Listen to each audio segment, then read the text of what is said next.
Hello, and welcome back to my channel.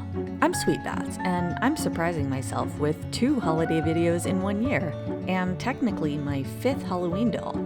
Once again, my Halloween doll is of an existing character, this time Delores from Beetlejuice Beetlejuice, and I decided to use this Spectra Vondergeist to bring her to life, so to speak.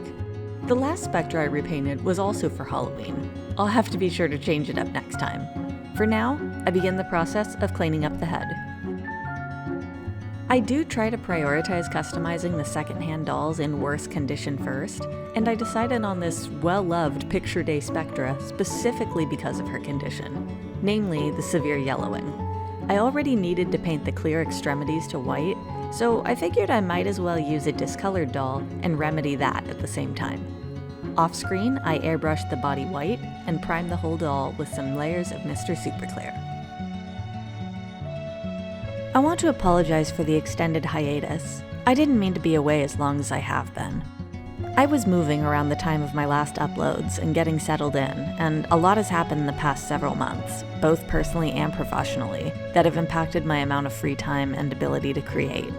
I even ended up with a pretty bad case of cellulitis back in early August that my doctor said almost didn't get treated in time, and even today I'm still dealing with some issues from it, not to mention the medical bills. However, I am working on trying to manage my time a little better so that when inspiration strikes, I can actually get a doll created and put out content for you to enjoy. I make her a wig cap from black stretchy mesh and lots of long black wefts from acrylic yarn and glue them to her head. Thankfully, her hair doesn't require any real styling.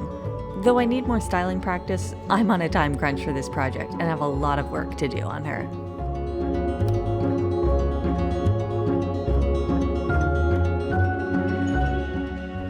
Referencing shots from the movie on where her cuts should go, I do my best to copy these to her body with pencils and pastels. Unfortunately, I found out later that there looks to be a bit of a continuity error with the cut on her arm, as the first time we see her, there is a cut about halfway between her left shoulder and elbow, with none on her lower arm. However, for the rest of the movie, the cut on her left arm has moved to below her elbow. I didn't notice this until much later, and unfortunately had already sealed everything, so I just made a second cut on her lower arm at the end.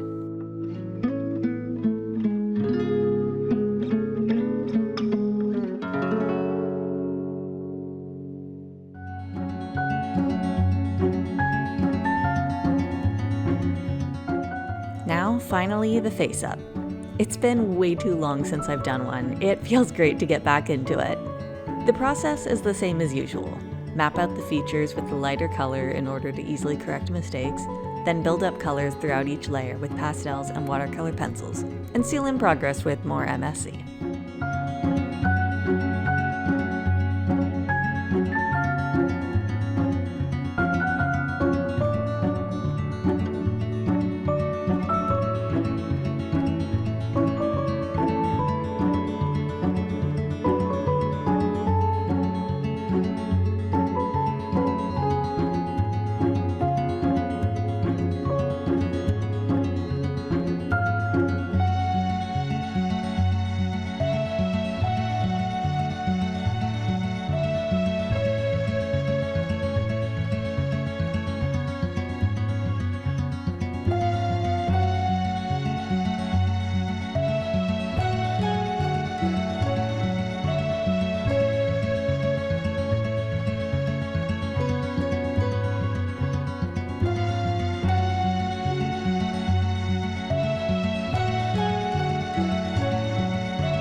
I didn't add catch lights to the eyes or blush because I wanted her to retain as much of a dead look as possible.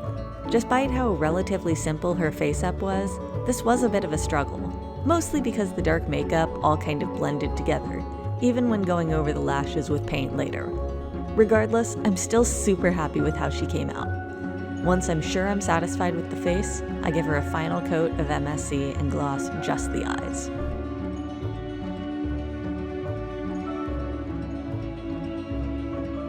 Now for one of the most time-consuming parts.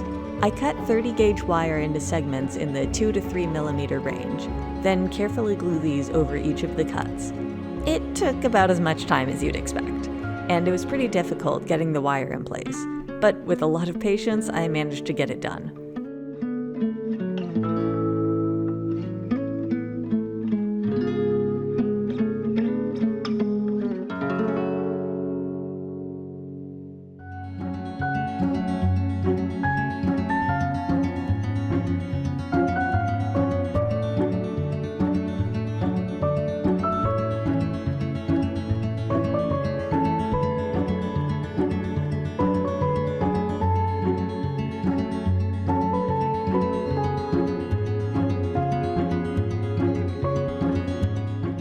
I love how this turned out, and I really think it adds a lot more to the doll than if I had simply drawn on her staples and shaded them.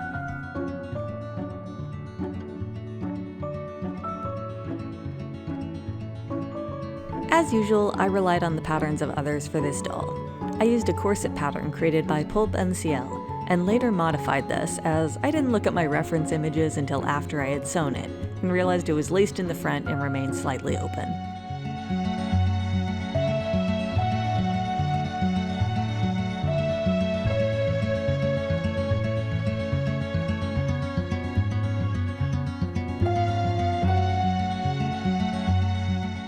I used 1mm eyelets and embroidery floss to lace this, and I think it turned out super cute. The shirt and skirt were modified from Requiem Art Designs' princess packs, and the sleeves are later changed from what's briefly shown here to a poofier design that's a bit more accurate to Delores' outfit. I forgot to actually get any footage of any of the making of these, so enjoy these behind the scenes photos. The skirt got an elastic waist and a tulle petticoat underneath. While the pleated fabric was absolutely perfect for this project, it was a little heavy and drapey and wouldn't keep its shape otherwise. I picked up some trim from my craft store, cut a small section, frayed it, and glued it to the top hem of the shirt.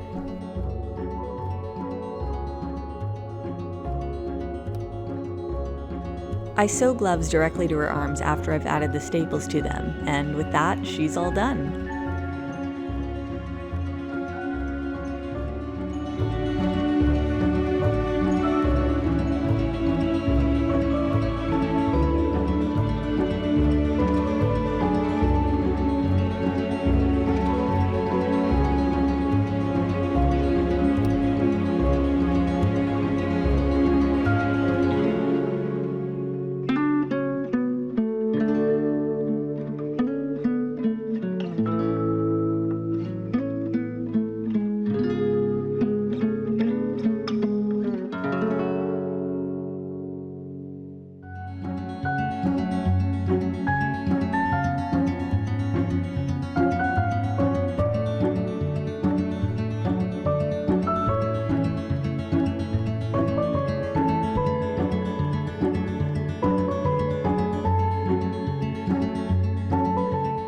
I am so beyond pleased with how Delores turned out, and I hope you enjoyed watching her creation. It felt amazing to get to do a doll again, especially for my favorite holiday, and I really hope I can keep this inspiration going. I want to extend a sincere thank you to my patrons, Bear, Crash MD, and Han, and also to all of my subscribers, as I just reached 1,000 subscribers here on YouTube. I am honestly blown away by the support you all have shown me, and am extremely grateful that you choose to enjoy my content. I cannot express how much everyone's support over the years has meant to me, and while I never expected this much, I am so thankful for all the positivity and encouragement you all have given me. I hope you have a safe and spooky Halloween season, and I'll see you in the next video. Take care.